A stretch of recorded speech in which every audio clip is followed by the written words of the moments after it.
Developed and published by Atlas in 2006, originally for the Sony PlayStation 2 was that of Persona 3. The Persona franchise was originally a spin-off of the Shin Megami Tensei franchise. Persona 3 was the first of the Persona games that became its own individual franchise for Atlas, on a game reacted to and respected in its own right, separate from anything that the Persona spin-off franchises were affiliated with in terms of previous games, being that of Persona 1 and Persona 2. Persona 3 was so successful at reimagining the franchise for Atlas, a director's cut of the game being that of Persona 3 Fez was released. However, the ending of the game was somewhat ambiguous, and partly for that reason as well, including remaining unused ideas that were used in the production of Fez, added depth to the game.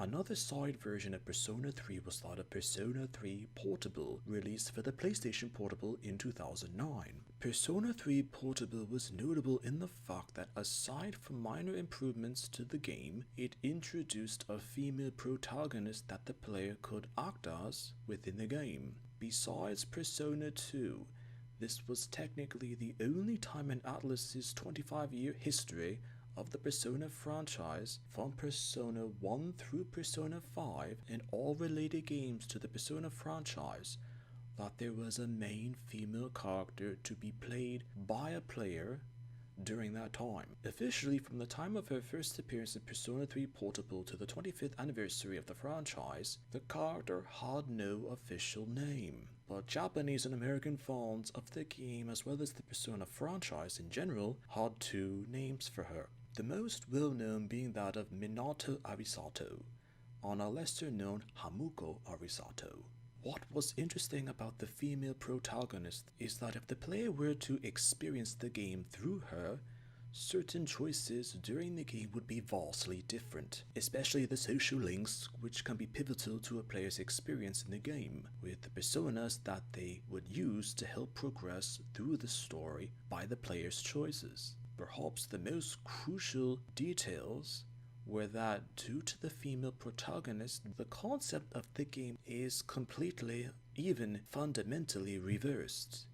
Normally in Persona, the protagonist is male and holds the choice of female companions for possibly romantic relationships or even intimate encounters. But since the main character is a woman, there's the choices for possible romantic relationships with the male characters depicted in the game instead. It's also important to know that Atlas developers didn't simply keep most of the dialogue or choices with the game similar or exactly the same as compared to the male protagonist's story. The dialogue for the female protagonist, as choices for her, are completely different.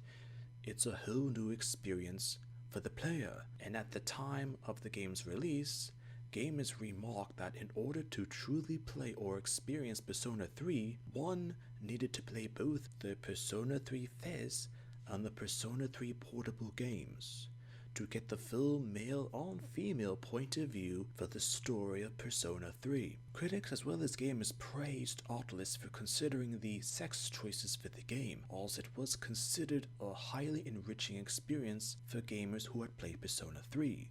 Since then, there have been some small yet vocal critics within the Persona community that complained that since Persona 3 to Persona 5, there haven't been any new female main protagonists since then. Some have considered this realization to be sexist, others have considered such to be a waste of opportunity in terms of storytelling for the Persona franchise. But the indifference from Atlas goes further than simple fan speculation or theories. According to the director of Persona 5, Katsura Hashino, the concept of the player of a Persona game to have a choice of sex for the main character when experiencing a Persona game is quote-unquote not worth it. He made further comments in terms of a game's development, all sorts of choices or factors need to be taken into consideration, and that arguably the choice of experiencing a Persona game from a male or female point of view isn't thought important. The story is important, not how you experience the said story.